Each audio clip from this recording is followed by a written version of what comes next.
You asked before we started the actual interview, or you mentioned that you'd listened to a couple episodes of my podcast and you couldn't quite tell where the politics were coming from. Yeah. And I spent a couple decades as, a libertarian voting, straight up libertarian. Oh. Um, Oh. Voted for Ron Paul in a primary once, Oh, but the wow. very next primary, or maybe it was the primary before, I vacillated between Ron Paul and Dennis Kucinich. Yeah. Um, Okay. 2016, I voted for Gary Johnson. 2020, I voted for the Green candidate, Howie Hawkins. Okay.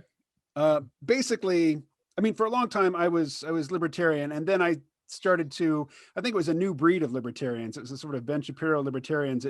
Their arguments are like nails on a chalkboard to me. I just can't stand to listen to them. And so I've basically distanced myself from libertarianism, but I haven't embraced anything else. What was the reason for distancing yourself? Besides, was it just personality? It's a very insular sort of worldview. I mean, it's got an answer to everything, and I guess so much has changed in the last 2 decades, but nothing about libertarian ideology has changed. Right. There's been no adaptation of the ideology Aha. to adjust to a very, Yes, radically different sir. world. Yes, sir. So, Really good point. And what's more, that's I'm I'm not convinced that there is one perfect political system which is always the right move to go in that direction, no matter what your current circumstances. mm-hmm. Mm-hmm. So, Mm-hmm. all that said, that's all why Yep. I'm not a libertarian anymore. I haven't Nice. embraced anything in particular. Hell yeah, man. So, I'm in deep sympathy with that. I hang out with them because they're the closest to me ideologically. But I've never met a libertarian, and I have a lot of my best friends are libertarians. I have to this day not met one who I feel like I completely vibe with. Where there's at least 2 or 3 significant differences in on major issues, or and not or and there's a whole lot of differences in just in terms of sensibility with most libertarians. I mean, like my friends are the ones who are more like me sort of culturally, but it's rough out there. And it's not, yes, the geekiness of course is bad, but it's just as bad with socialists. It's just as bad with any political people in general. It's just all Dungeons and Dragons. It's just that we fortunately or unfortunately are interested in politics instead of like imaginary orcs and shit, but like it's the same personality type. I played Dungeons and Dragons as a kid and well into my 20s. There you go. My brother is who's now 52, still to this day plays D&D. um so so my project, actually, well, one of my political projects. So I hang out with them. I found myself, they were the only ones who were interested in me. Like my book came out in 2010 and they were the only people who paid attention to it at all. And I didn't know libertarians. I was a socialist. I was a socialist until just before then. Into my 30s, I was like a serious socialist and was born a socialist. My parents were socialists. So I was completely a man of the left. And then I just, for many reasons we can talk about if you want, like just got revolted by the left on like every level and every aspect of it. And was kind of fishing around and just felt like I just had my own set of weird, but still sort of inchoate ideas. I was putting it together in the late 90s. And then I stumbled upon, or later, no, 2000s. Yeah. 2007. I stumbled upon Reason magazine. But so anyway, so what I want to do with libertarians is bring a few things to them. I'm trying, What do they need? it's a takeover. It's not a hostile takeover, it's a friendly takeover, but I am trying a coup. I'm attempting a coup. What do the libertarians need, though? What do you have to offer? They need a lot, but number one, and the big thing that they're mad at me about is postmodernism. And you might not like this either, but just sort of the core ideas of relativism and sort of eternal skepticism, about all truth claims, not just, race, gender, of course, but even like, physical world truth claims. Are you really sitting in that room? Is it really, Wednesday at 1:30, blah, blah, blah. And my brain in a vat. I'm down with all that. No problem Not with that, that. like, not that I spend a lot of time on those kinds of questions, but like just hold out some skepticism about everything. In other words, reject all aspects of scientism.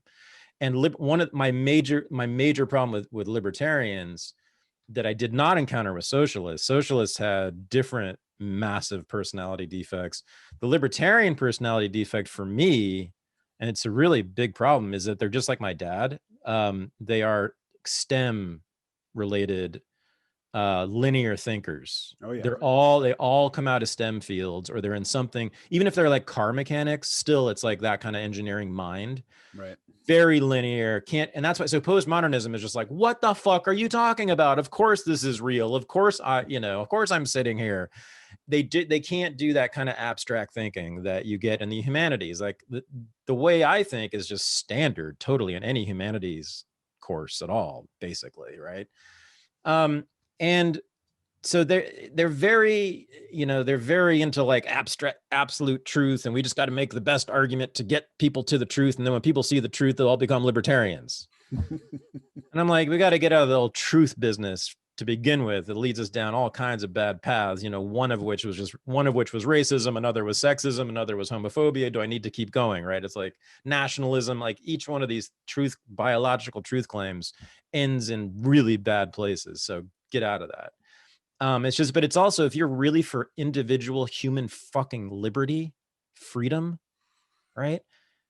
Tell them, let's think that everything's up for grabs, that there is no eternal truth, that no one has discovered it, that every question is an open question. Everything is an open question.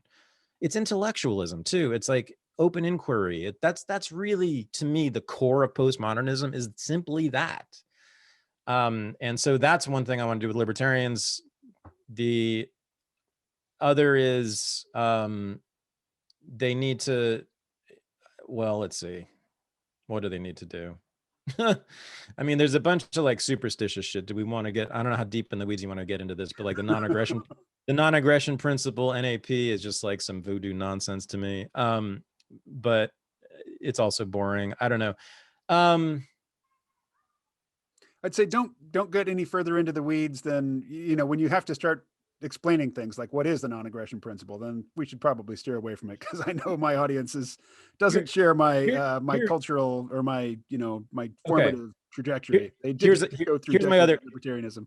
Here's actually the critique of libertarianism that I do make, and that your audience will appreciate. They simply refuse to acknowledge, to my mind, the massive downsides of capitalism. Yeah. And for me, the biggest by far, and it might even be the only one, but it's big, is the anxiety of capitalism, of living in a capitalist society, of living in capitalism. Anxiety, terror, panic. I can give you more synonyms. Everybody knows what I'm talking about. Everybody who wasn't born rich, excuse me. Everybody who wasn't born rich knows what I'm talking about. It's not a huge deal. It is like an omnipresent deal. It is day and night for most of us, operating in a capitalist society. Even those of us who are doing extremely well, even for the winners, have you noticed they work their asses off all the time too? Yep. And often sometimes it's out of Puritanism, by the way, that's really important. And sometimes it's out of fear, because they feel like they could, Barbara Ehrenreich's book, what was it, Fear of Falling? That I can't stand her, but it was a pretty good argument. Like, she says that American middle class is dominated by the fear of falling from their position economically as middle class. And I think that's really right. Yeah. As a person who's basically been always on somewhere in the middle class, top or bottom, but sometimes very close, very at the bottom of the middle class.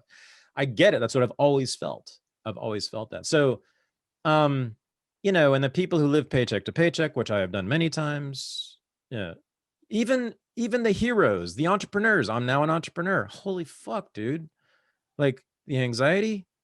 And how many CEOs of startups live in their cars, or like I have recently in an Airstream, but that's not the worst of it. The worst of it is like wondering if you're going to survive.